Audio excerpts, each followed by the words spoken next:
You may have heard weather forecasters on television talking about a warm front or a cold front approaching, bringing with it a change in the weather.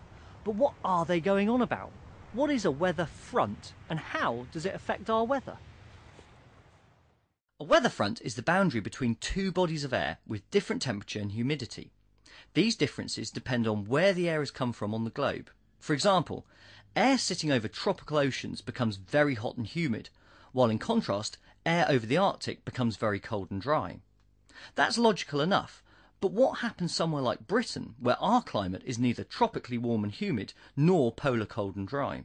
Over the Atlantic, these warm and cold air masses often meet. Just like oil and water, they don't mix easily and can become unstable as a result, giving us an active area of weather in which fronts form. When air masses first collide, it's impossible to know if we're looking at a warm or a cold front. It's only when one air mass dominates that we can distinguish between the two. If the warm air is stronger than the cold air, then this is called a warm front. You may have seen this on TV as a line with red semicircles along it.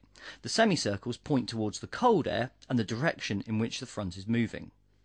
If the cold air has the upper hand, then it's a cold front, which is shown by a line with blue triangles along it. The blue triangles point towards the warm air and again in the direction of movement. But what is happening when two opposing air masses meet, and what kind of weather does each front produce? On a fine day, if you see a layer of very high cloud beginning to spread across the sky, usually from the southwest in Britain, it may mean that a warm front is approaching. Warm air is less dense than cold air, so it tends to ride over the top of the cool air it's replacing. This creates a vertical slope to the frontal system, with the front first being seen high in the atmosphere, miles ahead of the front at ground level. As the warm, moist air is forced to rise, it cools and water vapour condenses into water droplets or ice crystals.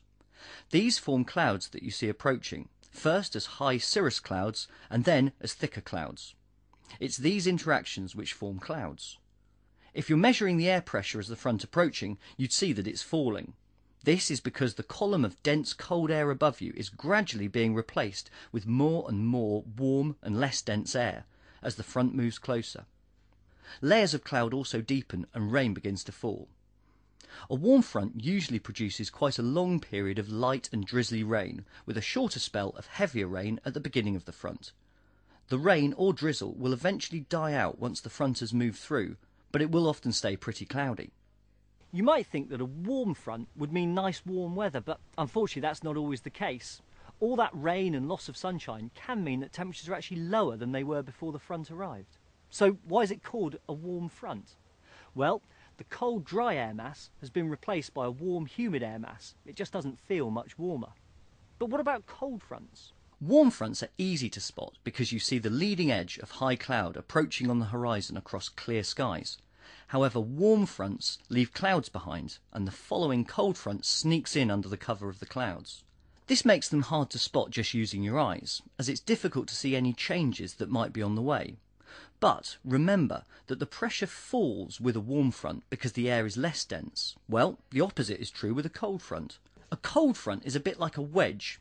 The air is colder and more dense than the warm air, and it scoops it up, causing the pressure to rise. And we can spot that using a barometer.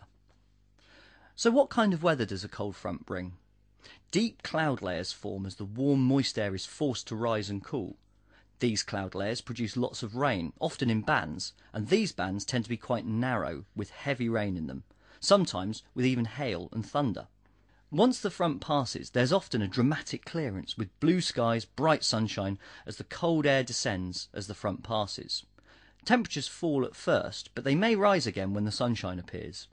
However, this sunny weather doesn't always last for very long, because if the cold air is warmed, it will rise, or convect as weathermen say, and produce showery rain clouds, such as cumulus or cumulonimbus. As we've seen, weather fronts can be complicated things and bring with them some very varied weather, which is one of the reasons we have such an interesting time of it here in this country. We've looked at how warm and cold fronts are formed and what sort of weather they bring. But if you want to learn anything more about weather fronts or anything to do with weather and climate, visit the Met Office website.